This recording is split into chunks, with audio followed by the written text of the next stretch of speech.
Pre-selling tower, exit away from Calax and SLEX, malapit sa New Valley, malapit sa UST Santa Rosa Campus and Laguna Technopark. This is Zadia by Greenfield City.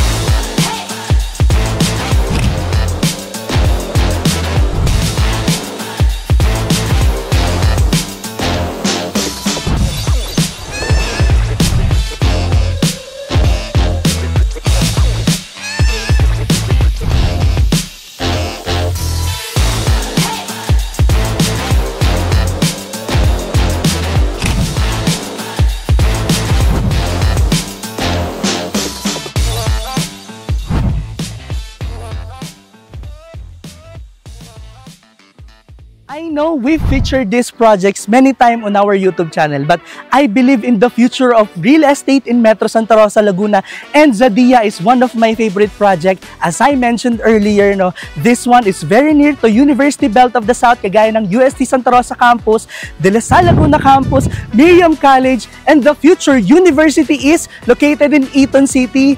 And speaking of future guys, at my back is the future Zadia Tower 4. Ang reason kung ba tayo nandito ngayon is to give you an update sa ongoing development dito at ongoing development ng clubhouse natin and ng Tower 3. So, sa nakikita natin guys, on our overlay ng drone, meron tayong Tower 1, Tower 2. So, this one is already occupied na po ng mga occupants and ng mga owner.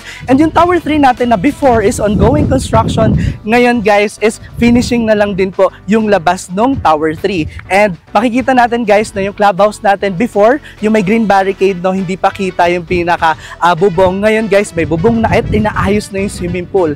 And at my back is yung future Tower 4. So, mako-compare natin doon sa una namin punta dito, ngayon na may banner lang before, pero ngayon ongoing na yung land development, may mga sinusukat-sukat na sila dyan. So, since it is pre-selling, yung down payment niya is stretched. So, i-discuss natin yung computation sa loob mismo ng showroom ni Zadia. So, tara, puntahan natin. And now we're here at Laguna Central and nandito tayo ngayon kasi andito yung showroom natin, dito yung studio unit natin, which is andito yung deliverable natin. So tara, check natin.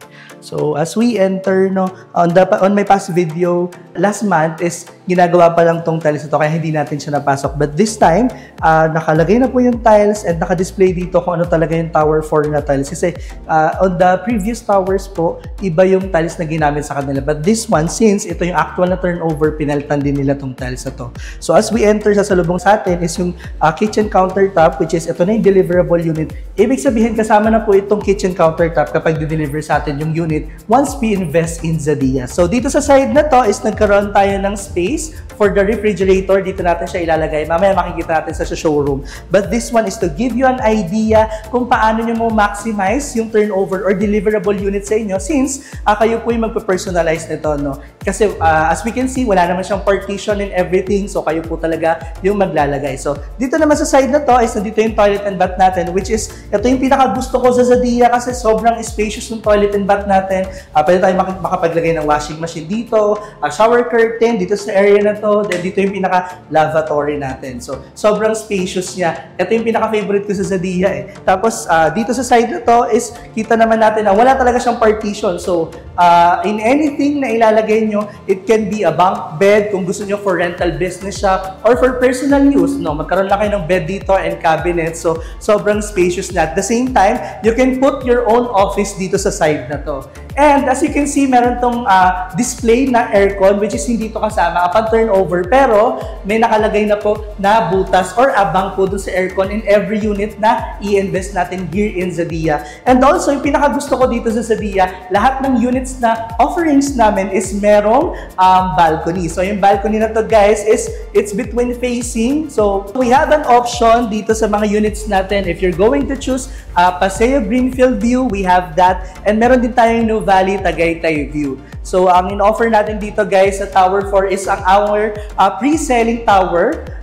So ang stretch na down payment nito guys is 34 months. So, 34 months guys, 19,000 per month lang po ang pinaka-down payment na ino-offer natin. At the same time, yung remaining guys is loanable through bank or pwede na rin natin siyang i-cash. So, kami naman guys, our company will help you secure the home loan process also, no? So, we have tied up bank na mag-a-assist sa inyo once na for bank financing na yung unit nyo sa Zadia. So, this one is a studio unit na deliverable. So, i-check naman natin yung naka-dress up na at yung may mga gamit na. Tara! So, I am here now to our studio unit which is 24.90 square meter. And kung nakita natin kanina is yung deliverable, this one is already dressed up na. So, this is to give you an idea lang, no, kapag may mga gamit na and mga modified na yung mga furnitures dito na inilagay natin. Umpisa natin dito guys sa kitchen sink cabinet. So, this one is kasama na po upon turnover, no. Pero guys, itong overhead cabinet na to, this is modified po. So, meaning, kayo po yung magpapagawa nito. And then, itong kitchen na to guys, nandito yung range hood nila. Itong side na to is nandito yung refrigerator nila which is sinasabi ko kanina. So, ito talaga allotted yung space nila dito. So, dito sa side na to guys, kung kanina walang laman yung toilet and bath doon, this one is meron na siya para mapakita sa inyo. Since ito yung shower area, pwede kayo maglagay ng curtain o this one or pwede rin gayahin siya. Ito, nandito sa side na to is yung washing machine, andyan yung lavatory. So, kahit may mga gamit sa loob na medyo spacious pa rin siya kasi pwede mong i-hang yung ibang mga gusto mong ilagay kagaya nitong towel rack na to, no? So, check naman natin itong living area nila. So, dito sa living area, since this is a studio unit, no? So, andito lang yung cute space nila for dining area. So, andito yung shelves nila, pwede yung mga gamit nila, and also yung television nila, dito na lang din nila pinatong. So, dito sa side na to guys, nagkaroon tayo ng single bed. Pero, since personalized nga kapag kayo yung naglagay, this is only a sample. So, pwede naman na mas malaki pa dito. So, dito sa side na to guys, is nagkaroon tayo ng built-in cabinet. Since yung mga clients din naman natin dito is pinaparent nila yung unit nila for long term or umuwi sila dito sa Pilipinas. So, sometimes optional na maglagay sila ng built-in cabinets or nabili na lang sila ng cabinets talaga, no? Kasi may mga clients kami from abroad na gusto lang pag umuwi sila sa Pilipinas, meron silang place to stay. So, ayun. Ito guys is a studio unit. Again, this is 24.90 square meter and this is ideal for a startup na nag-i-invest pa lang or pinapaganda yung investment portfolio dito sa Santa Rosa. Since Santa Rosa has a booming city when it comes to the future, commercial or the real estate development in the area. So, as kagaya kanina guys, since deliverable may meron din tayong balcony, meron din tayong available na balcony dito sa dress up natin, pero ito guys is facing paseo. So, ito yung sample view kapag napili natin is yung paseo na view. So, aside from 24.90 square meter na studio unit, we also offer a combined unit. So, yun naman guys, since ang nasabi ko nga dito is perfecto sa startup or gusto lang mag-invest ng property or magpaganda ng property portfolio, real estate portfolio, no? Yung ipapakita ko naman sa inyo mamaya na dress up model unit, pwede yun sa pang family kasi guys, dalawang studio unit yun na combined. So, try check natin. And here's our dress-up model unit. This is a combined unit technically, no? Kasi guys, 24.90 square meter yung studio unit natin. And this one is a total of 49.80 square meter. This is a combined unit technically. This is a 2 studio unit na pinagsama lang. So, tara, i-check natin. So, as we enter, this is spacious, parang open layout na to, no guys? Kasi before, nagkaroon kami dito ng space for the kitchen countertop or yung bar counter. Pero inalis ni developer kasi nagkakaroon ng misleading kasi may mga buyers kami before na akala is kasama yon upon turnover. But this time, nilagay na po talaga ni Greenfield na yung tamang deliverable ng kitchen countertop. So, ito yon guys. So, we also have modified built-in cabinets pero hindi to kasama guys sa deliverable units namin, no? At the same time, may mga gamit dito kagaya ng range hood. This is also to give you an idea kung ano yung itsura or setup kapag dito na kayo nakatira or nagpa-rental business kayo dito sa Zadia. So, andito yung size nila for the refrigerator, but then again, you have an option, no, na mas malaking refrigerator yung ilagay nyo, then modified nyo na lang. And then guys, ito yung area nila for the dining area, no.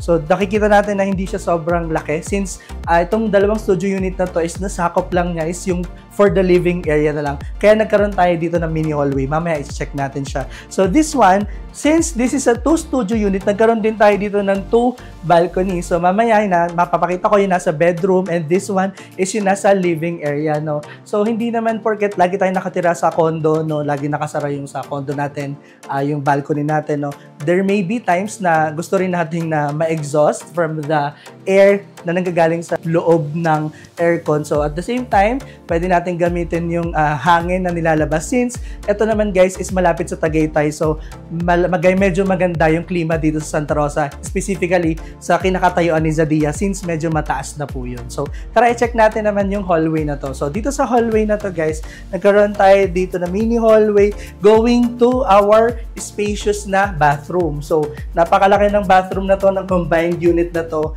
So yung mga studio units natin or combined units guys, merong allowable lang na combinable units na ino-offer. So sa isang floor, hindi pwede na, eto gusto ko combined natin to. So meron tayong specific doon, no. Sa studio unit naman, wala namang problem doon, since yung studio unit can stand alone naman talaga, since isa lang siya. So pag halimbawa na ang interested natin na unit is yung combined units, hanap tayo ng combinable unit. So i-check natin siya sa inventory. So eto guys is yung space, medyo identical naman to our studio unit, no. But ang kinaganda nito is nagkaroon tayo ng two-way na connection dito sa bedroom. So, yung nakikita nyo na nilusutan ko kanina, dito naman is nagkaroon tayo ng parang walk-in closet. So, nagkaroon din tayo ng double lock here para in case na we have visitors, no, pwede mong i-lock dito. Then, doon naman magto-toilet sa kabilang pinto. So, this is our bedroom na po dito sa Zadia. So, itong area na to guys, I think this is a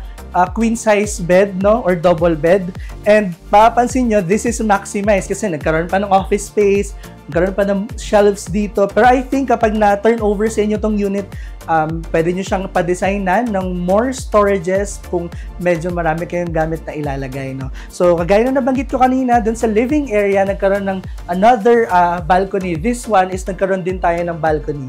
So this is our studio unit na combined. So combinable siya. So ang tawag namin dito guys is 1 bedroom unit. So marami kaming clients na naghahanap sa amin ng combined units or yung mga 1 bedroom units. So available siya dito sa Zadia, lalong-lalo na sa Tower 4 na pre-selling. So that's it. That's our inventory or studio unit na available dito sa Zadia. I hope you enjoyed watching this video. Again, this is Pa of Lux Properties.